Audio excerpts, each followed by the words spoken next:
Hello students, और कैसे हैं आप सभी। मैं उम्मीद करती हूँ कि आप सब बहुत अच्छे होंगे।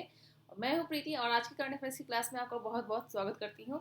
तो स्टूडेंट्स, आप अपने पेपर और पेन के साथ तैयार हो जाइए आज की करंट अफेयर्स की क्लास के लिए और अपने करंट अफेयर्स के नोट्स तैयार करने के लिए। तो हम जो करंट अफेयर्स लेकर आए हैं वो क्विज टाइप में है। उसमें एक क्वेश्चन होंगे, उसके 4 ऑप्शन होंगे, और आपको जो ऑप्शन सही लगता है उस ऑप्शन को जरूर जो है कमेंट बॉक्स में लिखें और अपने जवाबों को हमारे साथ मैच करें।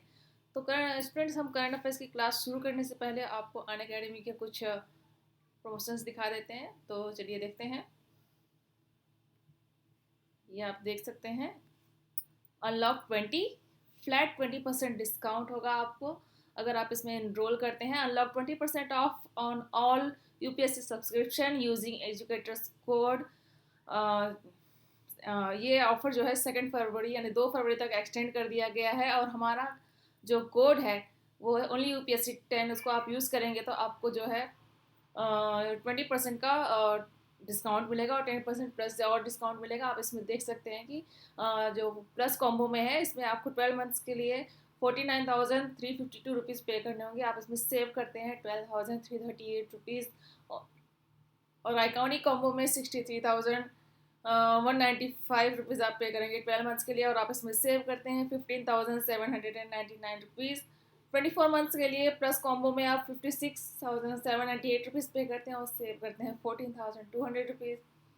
और आइकॉनिक कॉम्बो में 96,147 आप पे करते हैं और आप सेव करते हैं 24,037 रुपीज़। और 36 मंथ के लिए जो आप इसमें सब्सक्रिप्शन है 69,032 रुपीज़। प्लस कॉम्बो में आप सेव करते हैं 70,258 रुपीज़, और आइकॉनिक कॉम्बो में 1,26,637, और आप इसमें सेव करते हैं 31,659 रुपीज़। तो आपको जो सब्सक्रिप्शन आपको लगता है कि आप उसमें जो है ले सकते हैं, सब्सक्राइब कर सकते हैं, जो भी आपको जो भी कॉम्बो आपको सही लगता हो आप उसमें ले सकते हैं। जैसे 12 मंथ्स, 24 मंथ्स, 36 मंथ्स, जो भी आपके बजट में आता है आप उसमें जो है सब्सक्रिप्शन ले सकते हैं, इनरोल कर सकते हैं। तो आप इसमें जल्द से जल्द ज़रूर इनरोल कर लें, क्योंकि ये ऑफ़र जो है सिर्फ 2 फरवरी तक है।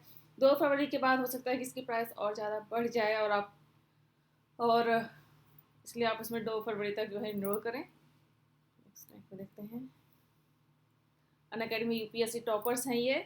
जागृति Awasthi second rank, all India ranker second हैं ये। अपला मिश्रा, सत्यम गांधी, गौरव बुधानिया, करिश्मा नायर, जयंत पौध, सिटी श्रीजय, ये सभी अन अकेडमी के थ्रू इन्होंने अपने UPSC के सपने को पूरा किया है। तो आप भी अन अकेडमी ज्वाइन करें और अपने UPSC के सपने को पूरा करें। आप देख सकते हैं कि 1 से 20 के बीच में जो ऑल इंडिया रैंकर्स होते हैं उसमें 7 लर्नर्स जो होते हैं वो अन अकेडमी के होते हैं। 21 से 100 के बीच में जो रैंकर्स होते हैं उसमें 20 लर्नर्स अन अकेडमी के होते हैं, और 101 मतलब 101 से 761 के बीच में जो रैंकर्स होते हैं 143 लर्नर्स जो है अन अकेडमी के होते हैं, जो कि अपने UPSC के सपने को पूरा करते हैं। तो आप ही अन अकेडमी ज़रूर जो है ज्वाइन कर लें। UPSC CSC batches, comprehensive batch courses हों GS for UPSC CSC 2022 and 23 preparation starts on 2 फरवरी। तो 2 फरवरी से जो है नए बैचेस शुरू हो रहे हैं 2022 और 2023 की प्रिपरेशन के लिए। तो आप इसमें 2 फरवरी तक ज़रूर इनरोल कर लें, और इसमें आपको जो है 20 GS बुक्स जो है अवेलेबल होती हैं, जो कि हिंदी और इंग्लिश दोनों लैंग्वेज में होती हैं। आपको जो लैंग्वेज प्रेफर करना है आप उस लैंग्वेज में जो है बुक आपको अवेलेबल होगी। 1 year and above GS and plus combo subscription पे आपको जिस लैंग्वेज में बुक चाहिए आपको बुक उसमें मिल जाएगी।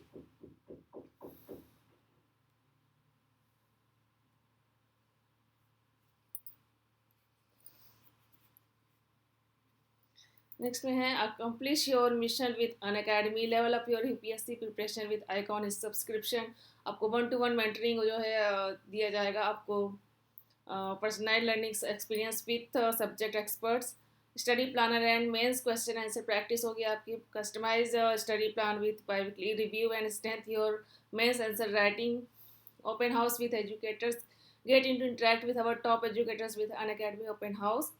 आपको जब भी कोई सी चीज़ में डाउट होता है तो आप हमारे जो एजुकेटर्स हैं उनसे कभी भी कांटेक्ट कर सकते हैं। लोन, आपको इसमें लोन की फैसिलिटीज़ भी जो है मिल जाएगी। आपको अगर फीस के लिए या फिर किसी चीज़ के लिए भी दिक्कत होती है तो आपको लोन की जो है फैसिलिटीज़ जो है अनअकैडमी प्रोवाइड करता है। Don't let finance stop you from achieving your dream. Get instant loan at 0% interest rate, no processing fees, flexible tenure, minimum paperwork. आप हमें डिस्क्रिप्शन बॉक्स में भी देख सकते हैं, जो भी उसमें लिंक दिया हुआ है, आप उस लिंक पे क्लिक करेंगे तो आपको सारी इन्फॉर्मेशन मिल जाएगी। तो अब हम ज़्यादा समय ना लेते हुए अपनी क्लास शुरू करते हैं। तो चलिए देखते हैं आज का हमारा पहला करंट अफेयर्स का सवाल क्या है, और आप उसके जवाब जो है कमेंट बॉक्स में ज़रूर लिखें और अपने नोट्स भी तैयार करते रहें साथ साथ। ये है हमारा पहला सवाल।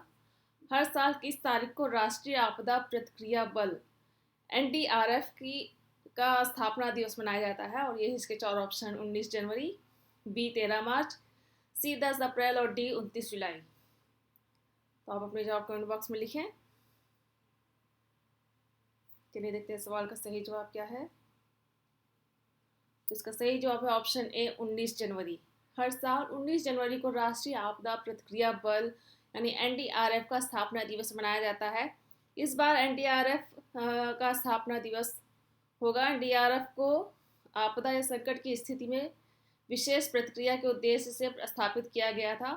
NDRF हर संकट और आपदा की स्थिति में अपना पूरा योगदान करती है। अन्य देशों में आपदा के समय सहायता प्रदान करने के साथ ही भारत विभिन्न देशों के सुरक्षा बलों को प्रशिक्षण भी प्रदान करता है। चलिए देखते हैं अपना अगला सवाल। ये हमारा सवाल नंबर 2। किस वरिष्ठ नौकरशाह को एयर इंडिया लिमिटेड का चेयरमैन एवं प्रबंध निदेशक यानी CMD नियुक्त किया गया है? और इसके 4 ऑप्शन इस तरह से हैं: A Rahul Sachdeva, B Vikram Devdutt, C Mohan Kumar Agarwal और D अनिल अग्निहोत्री। तो आप अपने जवाब कमेंट बॉक्स में लिखें। चलिए देखते हैं सवाल का सही जवाब क्या है। इसका सही जवाब है ऑप्शन बी विक्रम देवदत्त। वरिष्ठ नौकरशाह विक्रम देवदत्त को एयर इंडिया लिमिटेड का चेयरमैन एवं प्रबंध निदेशक नियुक्त किया गया है। केंद्र सरकार ने प्रशासनिक फेरबदल के तहत दत्त को एयर इंडिया का प्रमुख नियुक्त किया है। विक्रम देवदत्त AGMUT अरुणाचल प्रदेश, गोवा, मिजोरम और संघ शासित कैडर के 1993 बैच के भारतीय प्रशासनिक सेवा के अधिकारी हैं। मालूम हो कि अभी हाल में ही एयर इंडिया का निजीकरण हो गया है और उसे टाटा ग्रुप के हाथों में दे दिया गया है। तो नेक्स्ट सवाल देखते हैं। सवाल नंबर 3।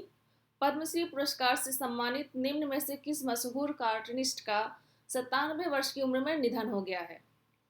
तो इसके 4 ऑप्शन ये हैं: A Varun Rai, B S Jitesh, C Narayan Debnath और D इनमें से कोई नहीं।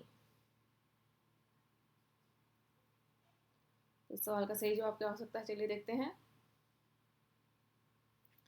तो इसका सही जवाब है ऑप्शन C नारायण देवनाथ। प्रसिद्ध कार्टूनिस्ट पद्मश्री नारायण देवनाथ का हाल ही में निधन हो गया। देवनाथ लंबे समय से बीमार थे। उन्होंने कई बंगाली हास्य पात्रों का निर्माण किया था। कार्टूनिस्ट देवनाथ बंगाली कॉमिक किरदार बंतुल द ग्रेट, हांडा भोंदा और नोंते फोते के रचयिता थे। तो नेक्स्ट क्वेश्चन देखते हैं। ये हमारा सवाल नंबर 4। रिलायंस इंडस्ट्रीज ने घरेलू रोबोटिक्स कंपनी एडवर्ट में कितने प्रतिशत हिस्सेदारी खरीद ली है? तो ये हैं 4 option: A 20%, C 30%, B 30%, C 50% और D 54%। तो अपने जवाब कमेंट बॉक्स में लिखें और अपने जवाबों को हमारे साथ मैच जरूर करें, इससे आपको पता चलेगा कि आप कितने जवाब सही आ रहे हैं और आपने कितनी तैयारी की हुई है। तो चलिए देखते हैं सवाल का सही जवाब क्या है। इसका सही जवाब है ऑप्शन डी 54%। मुकेश अंबानी की कंपनी रिलायंस इंडस्ट्रीज ने एक ताजी डील में रोबोटिक्स स्टार्टअप एडवर्ब टेक्नोलॉजीज की 54% हिस्सेदारी खरीद ली है। यह सौदा रिलायंस इंडस्ट्रीज की retail unit Reliance retail ventures limited के जरिए किया गया है। रिलायंस रिटेल ने यह डील $132 मिलियन यानी कि 985 करोड़ रुपए में की। तो नेक्स्ट क्वेश्चन देखते हैं। सवाल नंबर 5। हाल ही में किस देश ने दुर्लभ मृदा तत्व आपूर्ति पर चीन के कथित चोकहोल्ड को समाप्त करने के उद्देश्य से एक कानून का प्रस्ताव दिया है? और ये इसके चार ऑप्शन: ए नेपाल, बी रूस, सी जापान और डी अमेरिका। इस सवाल का सही जवाब क्या हो सकता है, चलिए देखते हैं। तो इसका सही जवाब ऑप्शन डी अमेरिका। हाल ही में अमेरिका ने दुर्लभ मृदा तत्व आपूर्ति पर चीन के कथित चोक होल्ड को समाप्त करने के उद्देश्य से एक कानून प्रस्ताव दिया है। विधेयक का उद्देश्य दुर्लभ मृदा तत्व आपूर्ति व्यवधानों के खतरे से अमेरिका की रक्षा करना और इन तत्वों के घरेलू उत्पादन को प्रोत्साहित करना है तथा चीन पर इसकी निर्भरता को कम करना है। कानून के तहत वर्ष 2025 तक दुर्लभ पृथ्वी खनिजों के रणनीतिक रिजर्व के निर्माण की आवश्यकता होगी। तो नेक्स्ट क्वेश्चन देखते हैं, हमारा अगला सवाल नंबर 6। ऑस्ट्रेलियाई बिग बैश लीग में खेलने वाले पहले भारतीय खिलाड़ी निम्न में से कौन बन गए हैं? ए रजत भाटिया, बी प्रवीण तांबे, सी उन्मुक्त चंद और डी अजित चंदीला। तो इसके जवाब कमेंट बॉक्स में लिखें। चलिए देखते हैं इस सवाल का सही जवाब। इसका सही जवाब है ऑप्शन सी उन्मुक्त चंद। उन्मुक्त चंद 18 जनवरी 2022 को ऑस्ट्रेलिया की T20 लीग बिग बैश में खेलने वाले पहले पुरुष भारतीय क्रिकेटर बन गए हैं। भारत को साल 2012 में अंडर 19 वर्ल्ड कप में चैंपियन बनाने वाले कप्तान उन्मुक्त बिग बैश में मेलबर्न रेनेगेट्स की टीम की तरफ से खेल रहे हैं। इस टीम की कप्तानी ऑस्ट्रेलिया को T20 वर्ल्ड कप जिताने वाले कप्तान एरॉन फिंच कर रहे हैं, जिन्होंने पिछले साल भारत में अपने खेल करियर को अलविदा कहा था। उन्होंने 3 IPL franchise Delhi Daredevils, Mumbai Indians और राजस्थान रॉयल्स का प्रतिनिधित्व किया था। ओके, तो स्टूडेंट्स, हमारे आज की करंट अफेयर्स क्लास यहीं पे समाप्त होती है। तो मैं आशा करती हूँ आपको कई सारे जवाब सही आए होंगे। तो आप इसी तरह से अपने करंट अफेयर्स की तैयारी करते रहें और UPSC की तैयारी करते रहें। हमारे वीडियो को लाइक शेयर ज़रूर करें और आपके जो भी सवाल हैं उसे कमेंट बॉक्स में ज़रूर रखें, हम उसका जवाब देने की पूरी कोशिश करेंगे। तो आपको UPSC की तैयारी के लिए ऑल द बेस्ट। बहुत बहुत धन्यवाद।